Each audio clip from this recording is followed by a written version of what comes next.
Welcome to Keith Knight Don't Tread on Anyone in the Libertarian Institute. Here are 3 social justice lies: racism, sexism, and homophobia.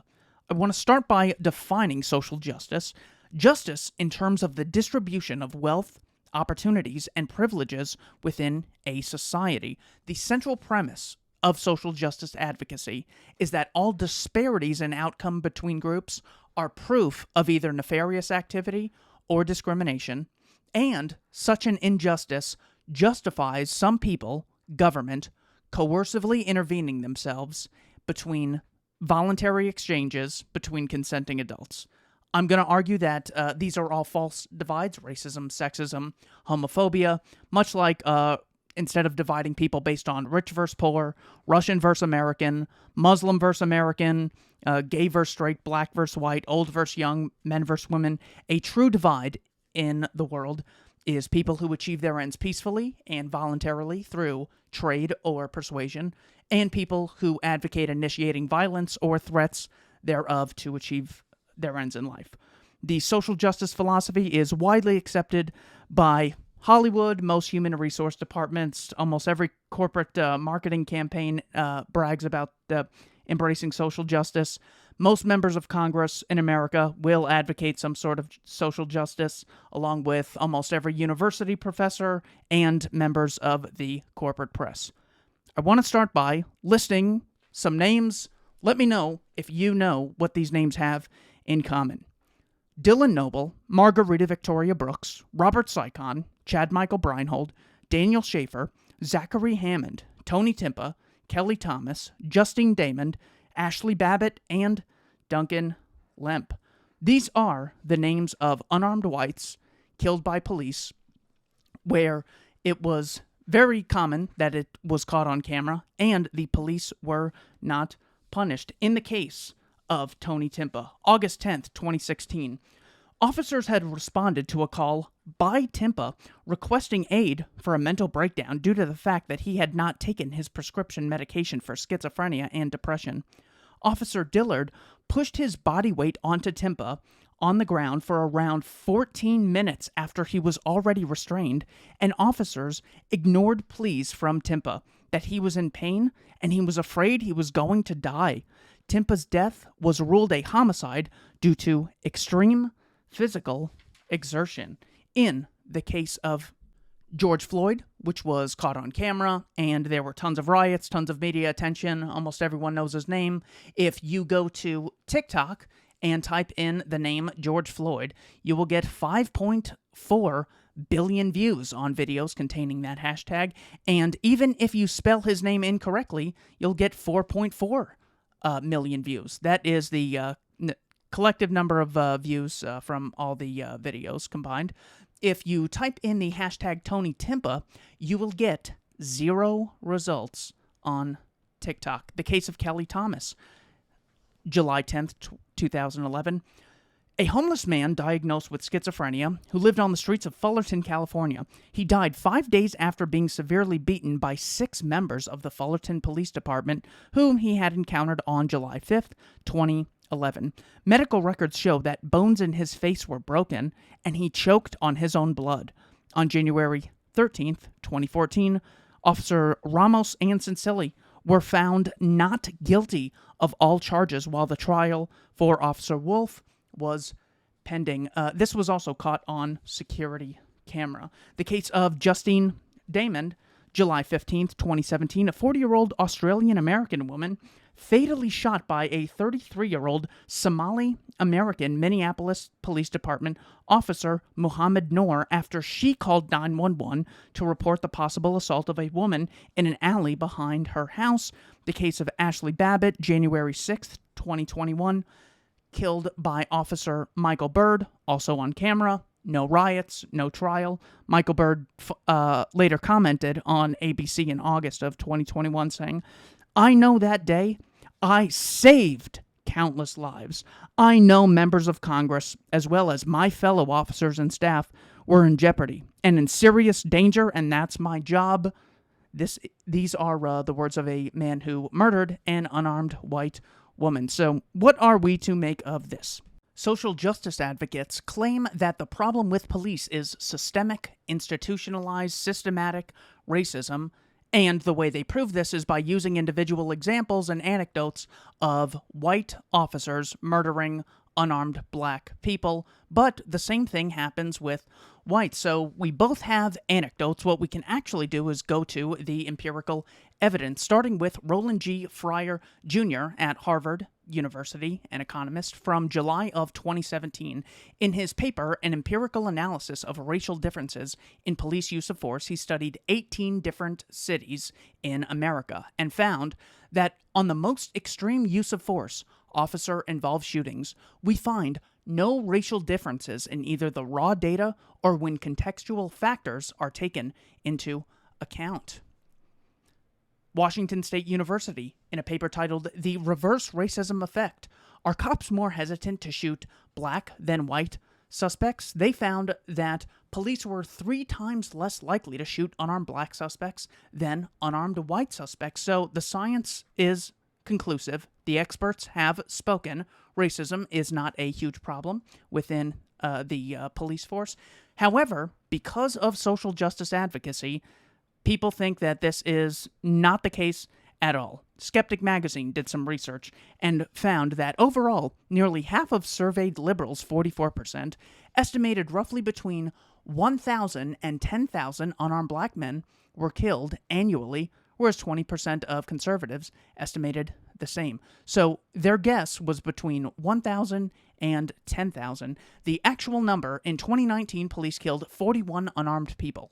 9 were black and 19 were white.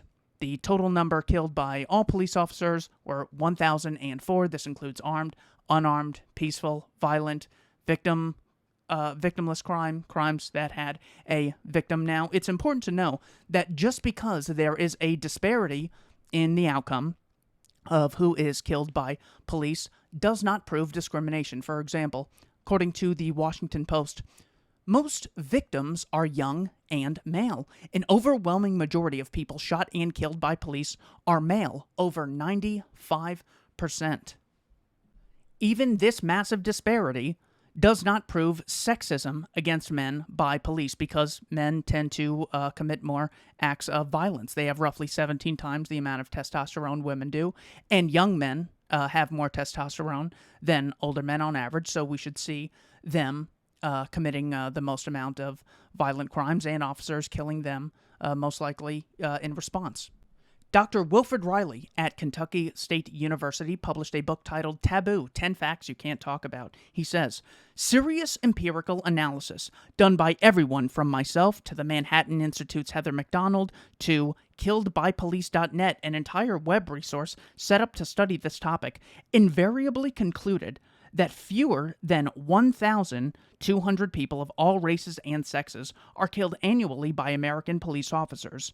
In a typical year, such as the representative year of 2015, roughly 250 of these people will be black. It is true that the black percentage of the individuals killed by police, 22 to 24%, is slightly higher than the 13 to 14% representation of blacks in the overall U.S. population.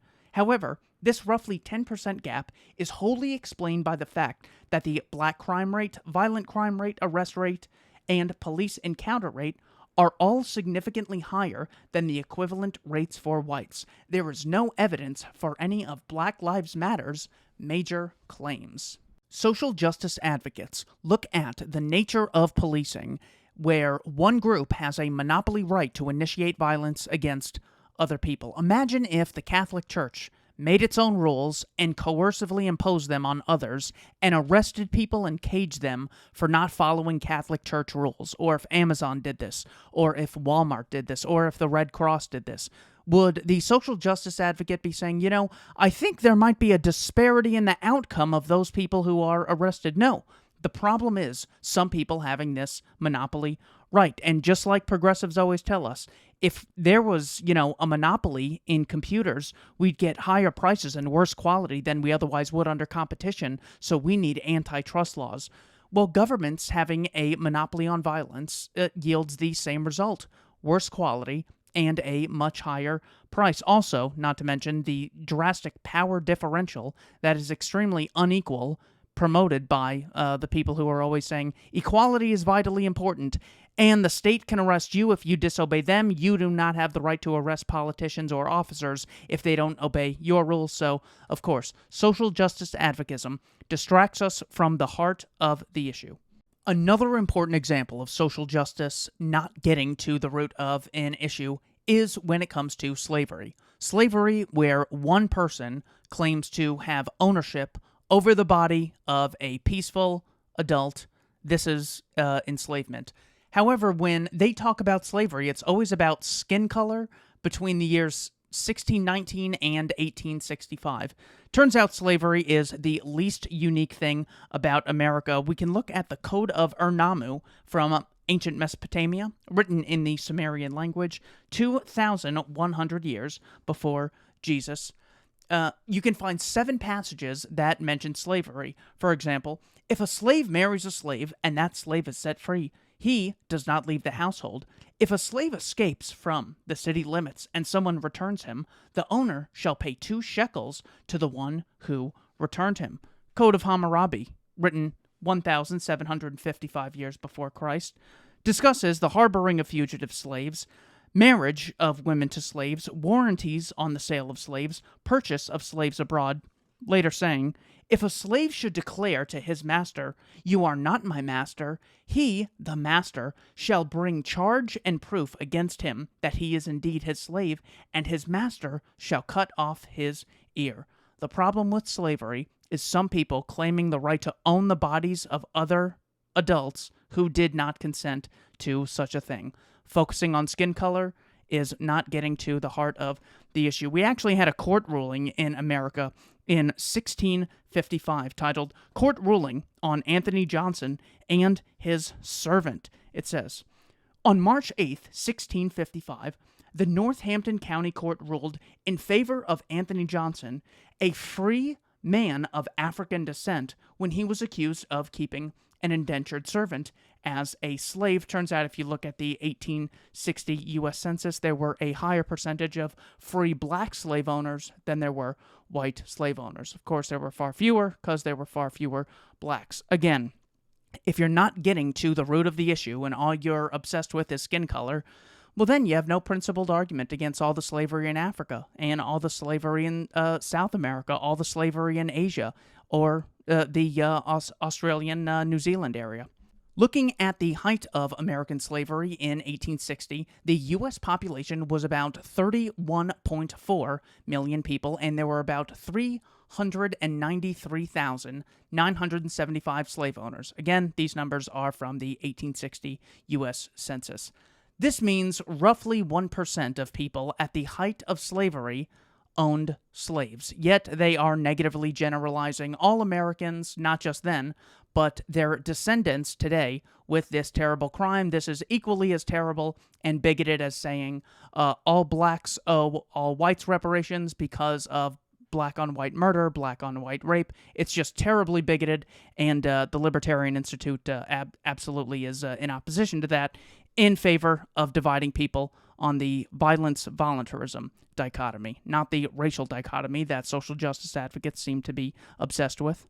So when you use race as the central focus of your criticism of slavery, you're not able to understand that slavery, forced labor, or claiming to own the bodies of another person, you're not able to deal with actual injustices that exist in the world today. For example, Vladimir Zelensky, NATO's man fighting for democracy, has conscripted or forced labor for all men ages 18 to 65 in Ukraine, going back to February 24th of 2022.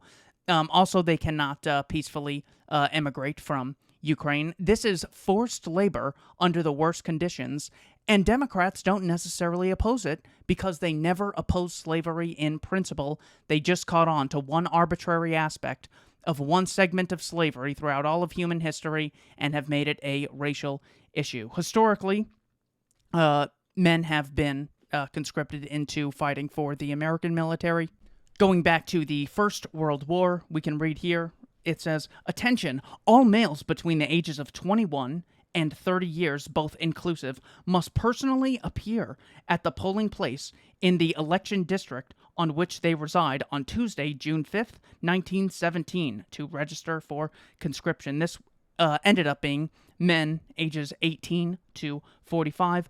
Of the 4.8 million soldiers, 2.8 million were conscripts, men only, and there were 116,000 deaths as a result of U.S. entrance into the First World War. If you don't understand the principle of forced labor being immoral, then none of this strikes you as terrible. Another racial issue that people will bring up is, well, the only reason that people are pro-war in America is because in the Middle East they're brown and they don't care about killing brown people.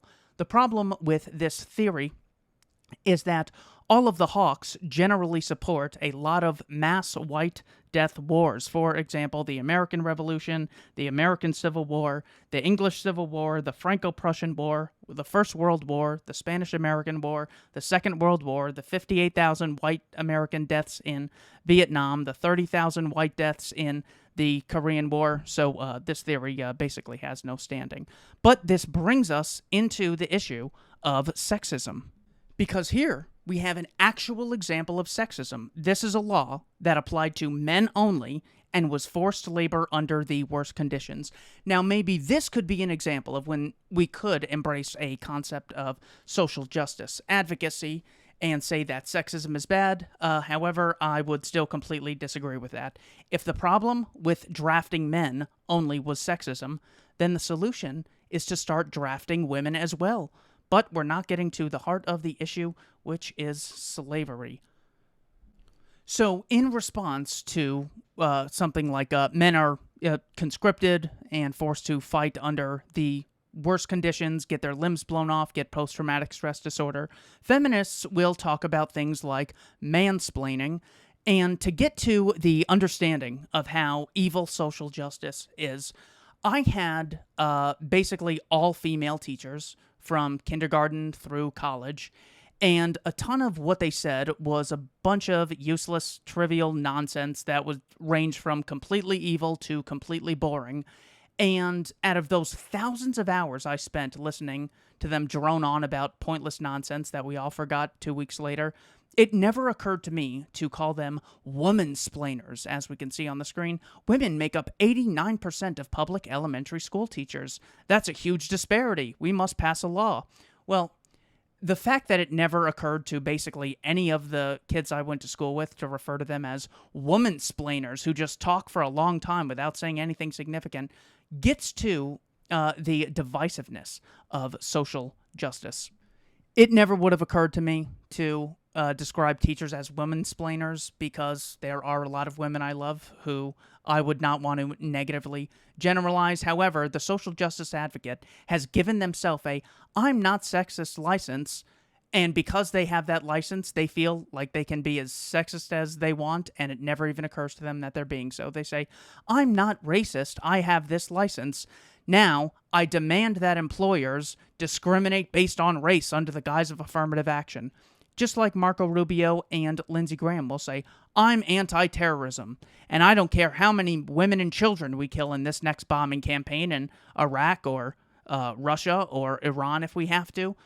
They give themselves a license to do something intellectually, and then they, unlike the rest of us who are walking on eggshells trying not to be terrorist, racist, or sexist, they themselves become the biggest terrorists, the biggest racist, and the biggest sexist. That's another reason why social justice is so divisive in every aspect of our lives. Brian Kaplan wrote a book titled Don't Be a Feminist, Essays on Genuine Justice. In it, he says we could take the social justice approach and apply basically everything to men. For example, he says, men are overrepresented at the bottom levels of society. They do most of the nasty, dangerous work, are much more likely to be homeless or imprisoned, and much more likely to kill themselves. Men spend much more time on the job than women. The law heavily favors women in child custody and child support disputes. Men are more likely to be victims of violent crime. Men are much more likely to die in combat. In fact, during serious military conflicts, they face military slavery, the draft. Finally, women view men as success objects. Again, these are all disparities and ways that people interact in society, nothing inherently wrong with them. The point is that you can look at these disparities and just come to the conclusion that discrimination exists and therefore the state should come in and coercively respond. Other examples of sexism against men would be baby genital mutilation, called circumcision. Men, on average, have a higher workplace death rate than women, according to the Bureau of Labor Statistics in 2018. There were 4,837 male workplace deaths. Women faced 413 workplace deaths. Again, that huge disparity does not prove discrimination or anything unjust. Turns out men are bigger risk takers. When it comes to things like car insurance, men pay more for car insurance than women on average.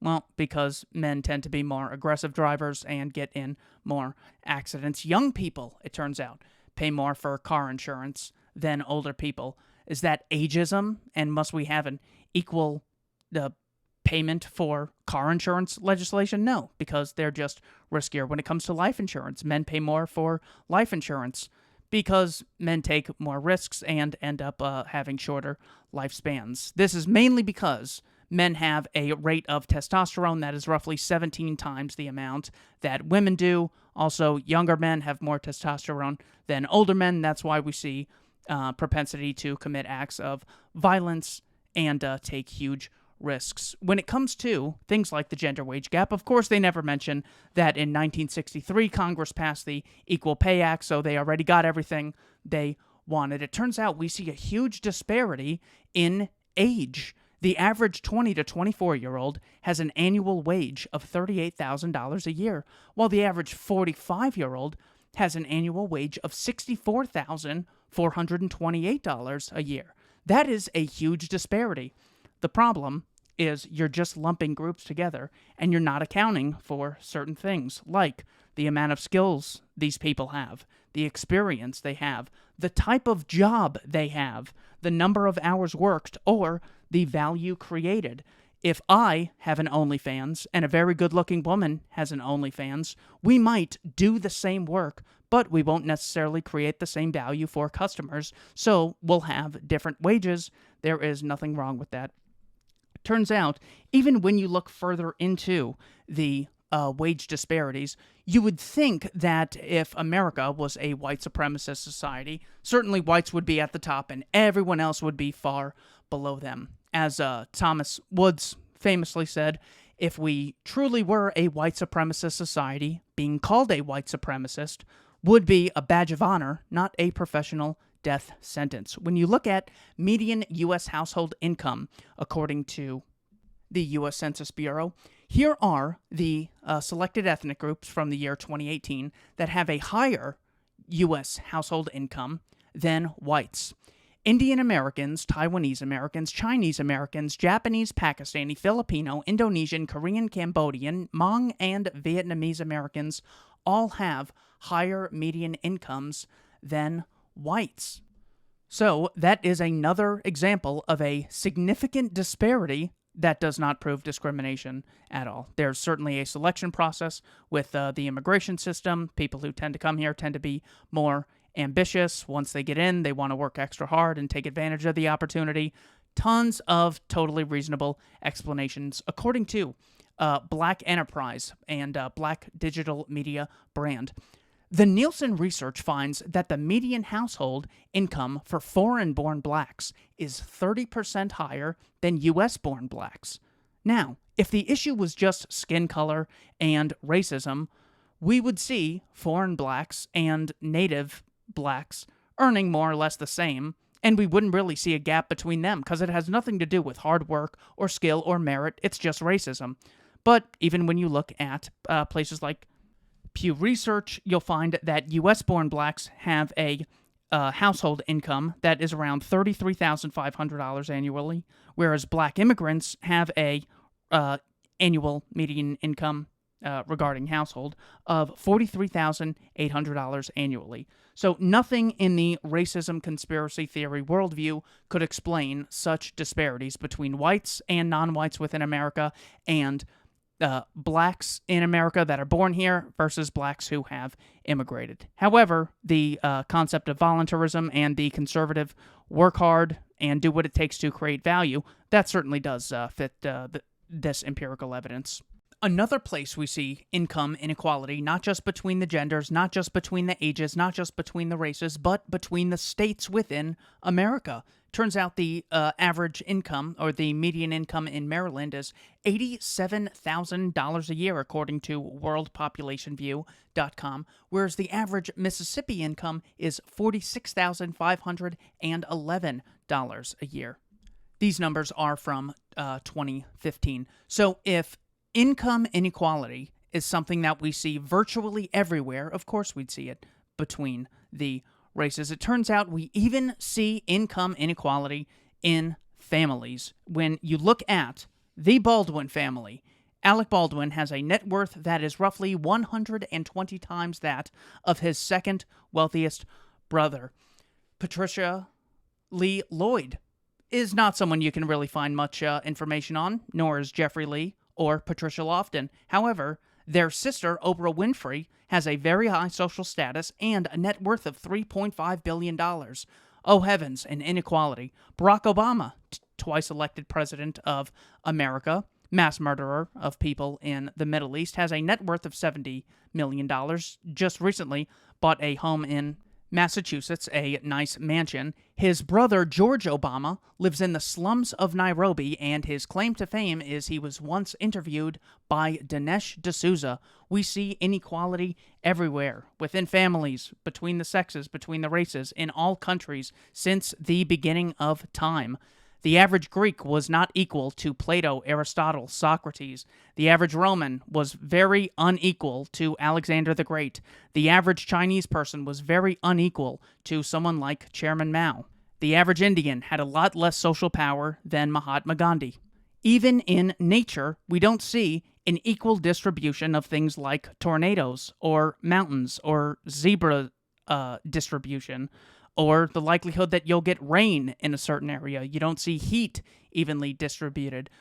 All over the world, since the beginning of time, and in the future, we should expect inequality between individuals and groups. Turns out there is a great deal of research on this, and it's loosely referred to as the iron law of oligarchy. It asserts that rule by an elite or oligarchy is inevitable as an iron law within any democratic organization, as part of the tactical and technical necessities of the organization. Mikkel's theory states that all complex organizations, regardless of how democratic they are when started, eventually develop into oligarchies. Mikkel's observed that since no sufficiently large and complex organization can function purely as a direct democracy, power within an organization will always get delegated to individuals within that group, elected or otherwise. The classic examples that Michaels uses is the example of a union. So, you're part of the workers, and you're against the bourgeoisie, who are just a very few, small amount of managers in the workplace, whereas you, the masses of workers, are going to form a union to counterbalance the unequal distribution of power and leverage within the environment. So, of the, say, 5,000 employees, not all of them are going to go to the union meetings. Of those who actually go to the union meetings after a long day at work, not all of them are going to have great ideas, and not all of those people are going to be great at articulating those ideas, and not all of those people are going to be very persuasive at getting the union voters or the committee to accept their ideas and sell them or try to convince the managers to embrace them. So what you end up with is Jimmy Hoffa and a few friends running the entire union on behalf of thousands of more or less disinterested people. But we see inequality everywhere again. What percentage of comedians are as funny as Chris Rock or Brian Regan? Or what percentage of bosses or engineers are as brilliant and innovative as Steve Jobs? A perfect example of inequality is Alexandria Ocasio-Cortez. She has more institutional power and wealth than 99.9% of all of her constituents and all her supporters and all her followers. What percentage of singers can sing as good as Adele or rap as good as Marshall Mathers? Jimmy Dore has millions and millions of more YouTube views than I do. This is a massive inequality, but these oligarchies exist almost everywhere. A very small percentage of players in the NBA sell like 99% of the NBA jerseys. A very small amount of musicians can sell out Wembley. It's all inequality everywhere since the beginning of time. Social justice advocates are not bringing anything new to the table when they discover this iron law of nature. The reason that inequality is constantly used as a source of political campaigning is because, one, it's undefinable, and two, it is completely unachievable. The iron law of oligarchy is found everywhere in every society since the beginning of time, even in the most socialist organizations today.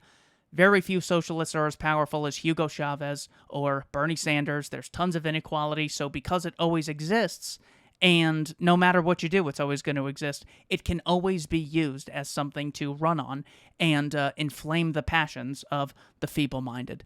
So when it comes to the claim that the central claim of social justice, disparities are proof of discrimination, therefore we need a state to coercively intervene and violently control interactions between consenting adults, we generally have three theories. Two that are competing with the social justice theory.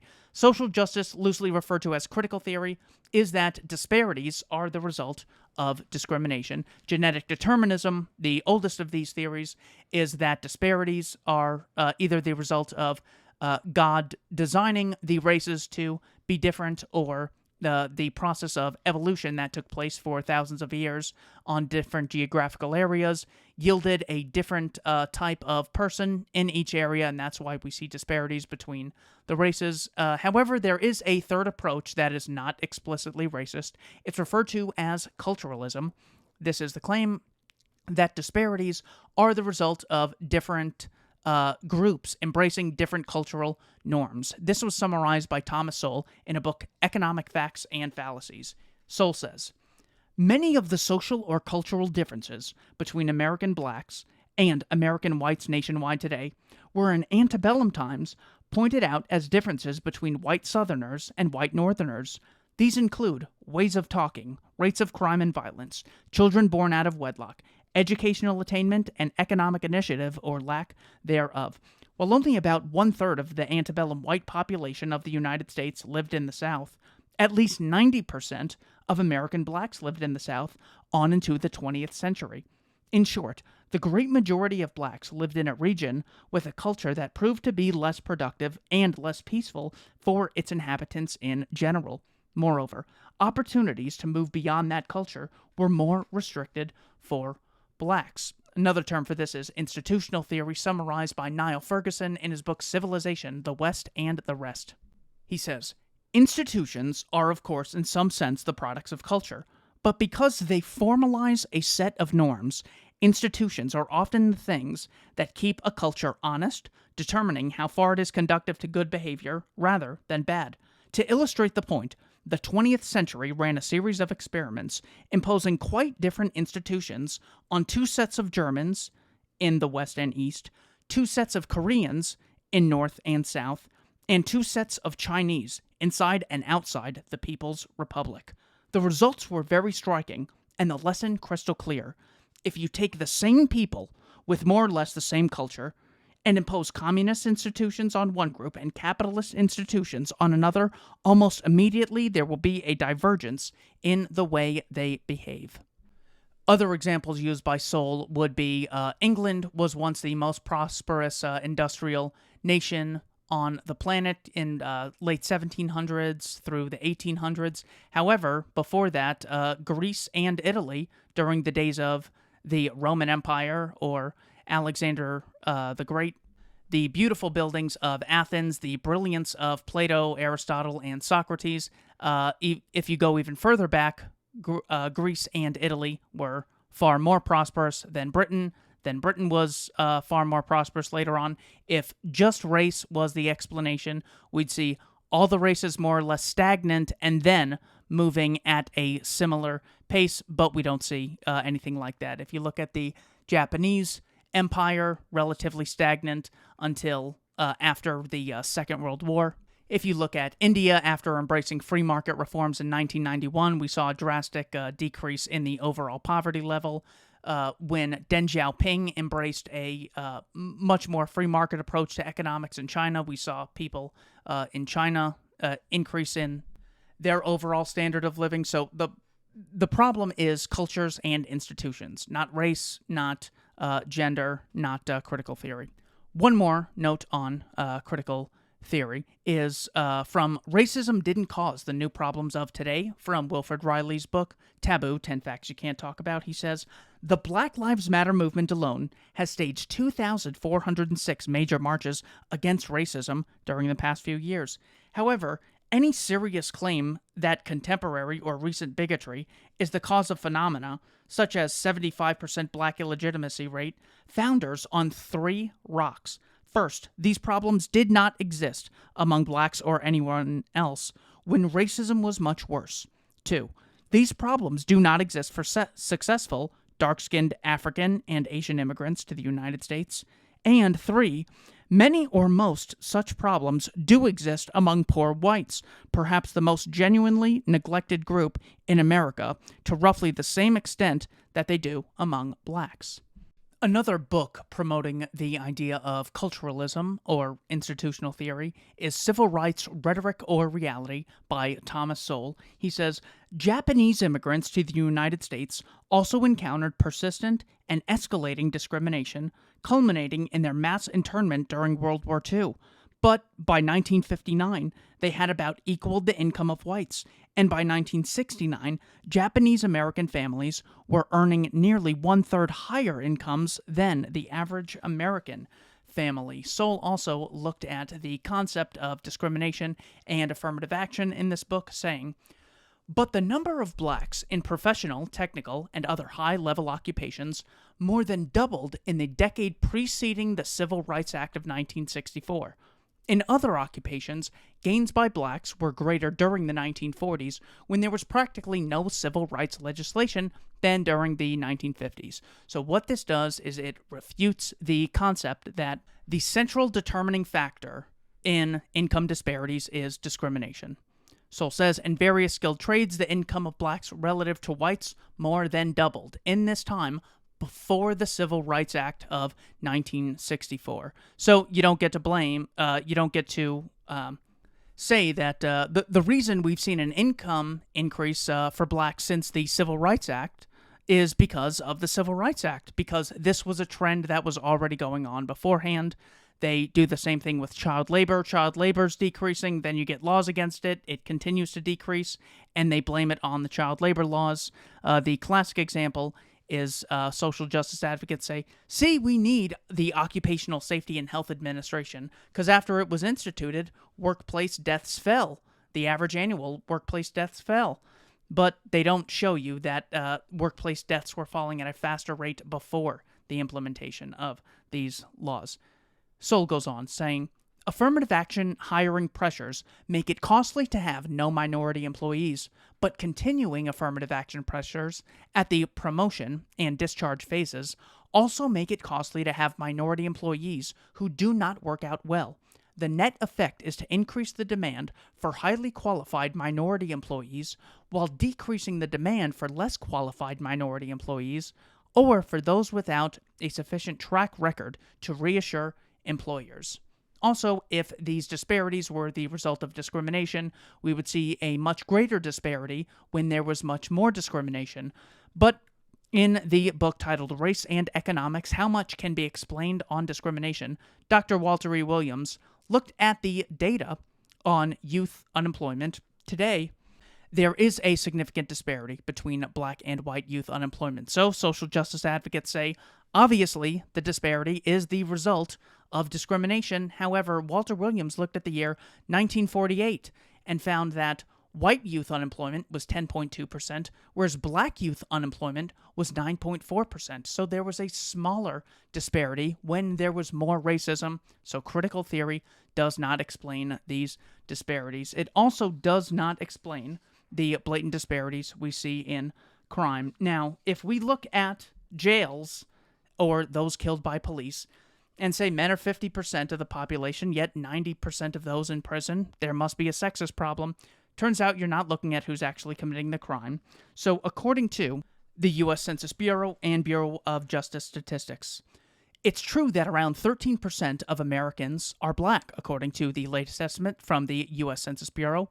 And yes, according to the Bureau of Justice Statistics, black offenders committed 52% of homicides recorded in the data between 1980 and 2008. Only 45% of the offenders were white.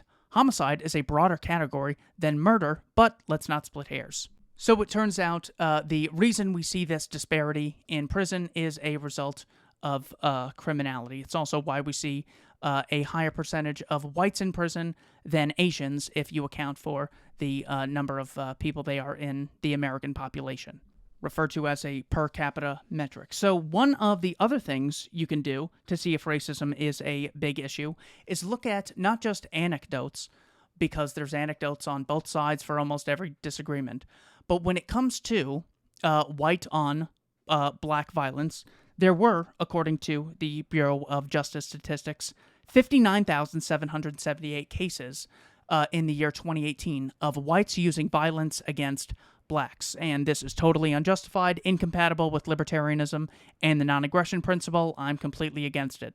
Not because the races are different, but because it involves initiating violence. So to see if that is a really big issue, what you would want to do is look at the number of black on white violence statistics, where the black person initiated violence against the white person. Turns out that year 2018, there were 547,948 cases. This is referred to as the National Victimization Crime Survey. This was brought to my attention by Congresswoman Alexandria Ocasio-Cortez. She was actually sharing this meme of Elon Musk. Thank you, Representative Cortez.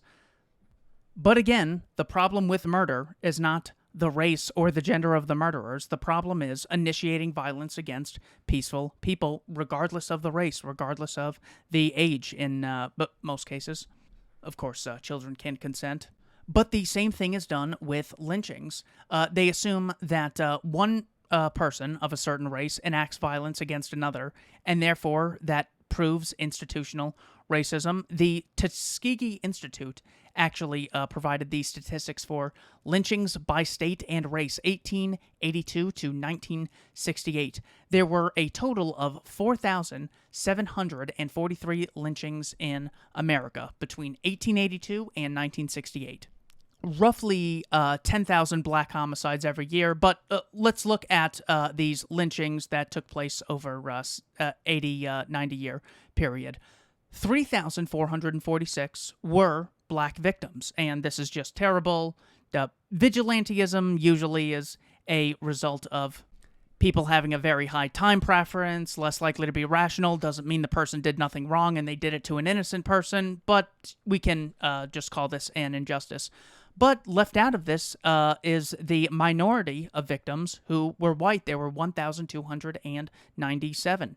So we're just going to keep going back and forth, playing the race game forever until people actually embrace the concept of volunteerism or libertarianism as an actual approach to these issues. So what happened was the progressives saw that they were basically losing on all fronts in these issues. Ibram X. Kendi, Robin DiAngelo, Hannah Nicole Jones, all made to look like fools in their comment sections on Twitter. So basically, they all got together and decided we have to throw a Hail Mary because this racism narrative is just not holding up. So what a couple people said very loudly and confidently, and a lot of other people repeated, is that Donald Trump, the then president, got on TV today, and he said Nazis and Klansmen are good people. He said that they're fine people. And this is the president of America. So this is just proof of discrimination, proof of white supremacy and institutional sexist racism. Obviously, this is not something that happened. Here is actually what Trump said. Here's the transcript.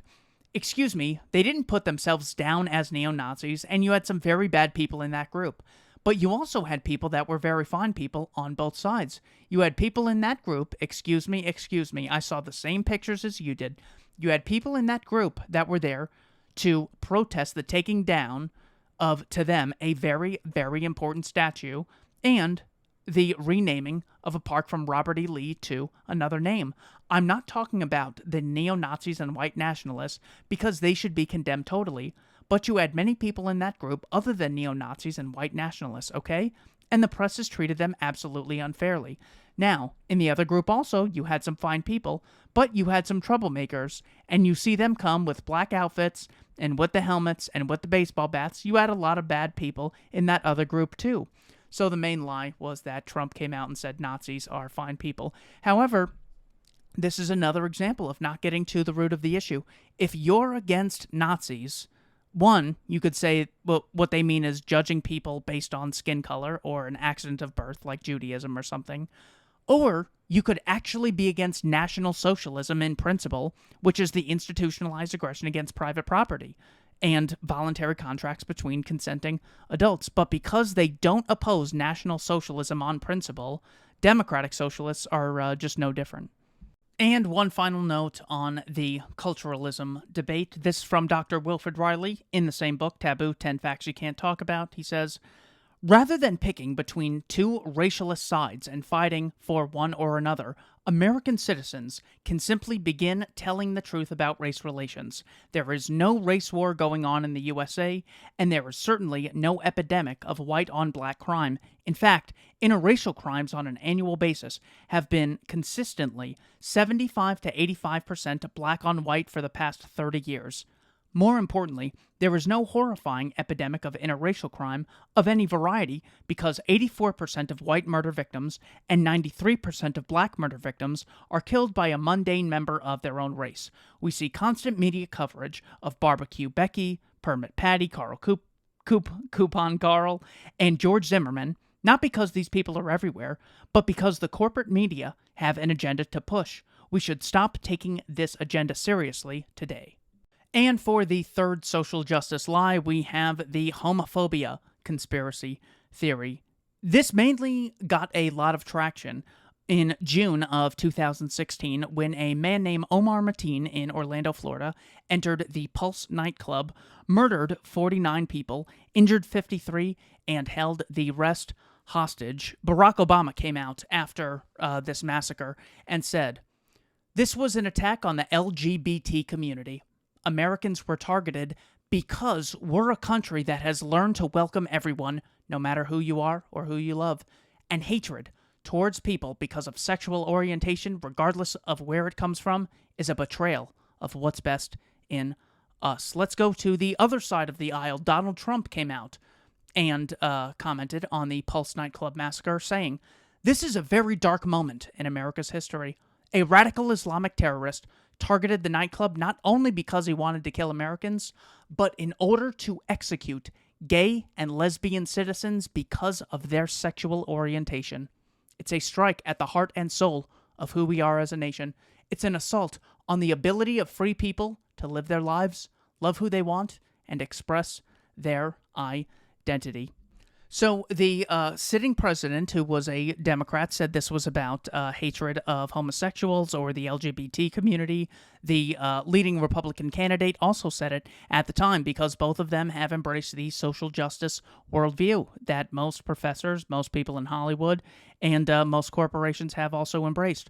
One of the ways you can falsify this theory is when you're looking at an act of terrorism, realize that the goal of terrorism is not to minimize a message, but to actually amplify the existence of your message in hopes of drawing more attention to your cause. So what we can do is look at Omar Mateen's 911 phone call when he was inside the Pulse nightclub, see what he said. We'd be looking for something like, homosexuality needs to be illegal. The Quran says so. I'm going to keep doing this. More of us are going to do this. That's what we would expect to see. This is how we can actually use the science that the pro-science social justice advocates are always telling us to use. So let's go through the 911 call and see if there's anything that stands out to us as a potential motive for Omar Mateen. Omar Mateen says, "You have to tell America to stop bombing Syria and Iraq. They are killing a lot of innocent people. What am I to do here when my people are getting killed over there? You get what I'm saying? You need to stop the U.S. airstrikes. Tell the government to stop bombing. They are killing too many children. They are killing too many women. Okay? I feel the pain of the people getting killed in Syria and Iraq. They need to stop bombing Syria and Iraq. The U.S. is collaborating with Russia, and they are killing innocent women and children. Okay? The airstrikes need to stop and stop collaborating with Russia. Okay? The airstrikes need to stop. You see? Now you feel. Now you feel how it is. Now you feel how it is." So clearly, this was blowback as a result of government intervention in Iraq and Syria. Turns out when you kill a bunch of civilians, the surviving civilians don't exactly like that very much. Far from being a deranged lunatic, these airstrikes actually did take place. If you look at the Council on Foreign Relations website, they measured U.S. bombs dropped in 2016, the year of this atrocity. Syria, 12,192 bombs. Iraq, 12,095 bombs. Afghanistan, 1,300. Libya, 496. Yemen, 35. Somalia, 14. Pakistan, 3. In total, in the year 2016 alone, the U.S. government dropped 26,172 bombs. This is the terrorist organization that we need to be very afraid of.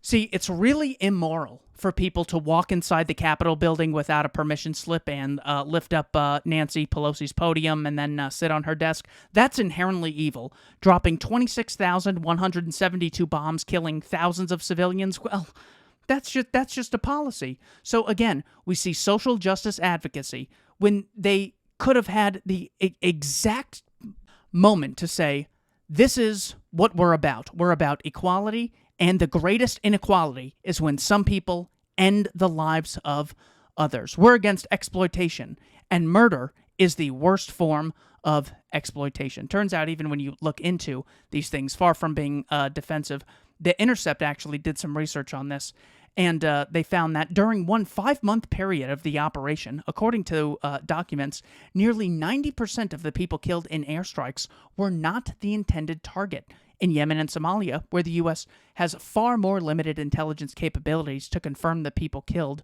are the intended targets, the equivalent ratios may be much worse than 90%. And also, to qualify as a intended target, they basically place 6 degrees from Osama bin Laden, and they don't count any military-aged male, which is any man 16 years or older. Here's another example. This is explicit sexism. Killing men 16 and older, that's okay. But women 16 and older, well, that's not necessarily okay. But the solution is not the social justice approach, or else we'd just have to keep killing women at the same rate, and then we'd have gender equality. But that doesn't get to the heart of the issue. The heart of the issue is initiating violence against peaceful people. One more thing on the homophobia myth. In order to look at which group is exploiting who, you can actually look at the number of violent incidents. So the main incident that they use is this Pulse nightclub massacre, and it's based on a complete myth. It was a result of blowback terrorism, nothing to do with hatred of homosexuals. But there are a great deal of examples of gay on straight violence. For example, Time magazine, the Boy Scouts sex abuse was worse than anyone knew. June 1st, 2019. Between 1944 and 2016, at least 7,800 suspected assailants sexually abused 12,254 boys in the Boy Scouts. NBC News, almost 1,700 priests and clergy accused of sex abuses are unsupervised. That was from NBC, October of 2019. Associated Press, 2023. More than 450 Catholic clergy in Illinois sexually abused nearly 2,000 children since 1950. Public Broadcasting Station, 2023. More than 150 Catholic priests sexually abused over 600 children. New York Times, 2023. More than 450 credibly accused child sex abusers have ministered in the Catholic Church in Illinois over almost 7 decades. Now, we could look at this and say, look at what the gays are doing to us straights. Or we can actually have a principled approach. We can actually approach this through the lens of violence versus volunteerism. People who achieve things peacefully versus people who initiate violence. The violence initiators would be the rapists, the murderers, the slavers, the kidnappers, and those who do so with legal sanction under the guise of war, taxation, military conscription, or regulation. So, because social justice is so evil and divisive, there's plenty of reasons that Americans can come together and find a sense of pride, knowing that the Wright brothers were American, a couple bicycle shop owners, giving the world access to air travel. Henry Ford, while he didn't invent the automobile, his process of assembly made the automobile much cheaper than it otherwise would have been, and because of competition, the price drastically fell, so not only kings, queens, and politicians had access to such a thing. Same with cell phones. Guys like Cornelius Vanderbilt giving human beings access to steamship travel and railroad. Andrew Carnegie drastically decreasing the price of steel, which makes everything you use cheaper than it otherwise would be. This is America making the poor masses of the world much wealthier than they otherwise would have been. Steve Jobs giving the world the iPhone. Another great American, Jeff Bezos, giving us Amazon, which has given more poor people access to products and services they never could have imagined. The existence of YouTube, and more importantly, Odyssey.com. Guys like Martin Luther King Jr. ushering in a principled way to treat people based on the content of their character, not the color of their skin. I hope the importance of this message is real clear. I hate to see so many people divided over fake, arbitrary, temporary issues and then just move on to other ones. I'm hoping the actual division between violence and volunteerism is something people will choose to embrace. Thank you for listening to Keith and I Don't Tread on Anyone and the Libertarian Institute.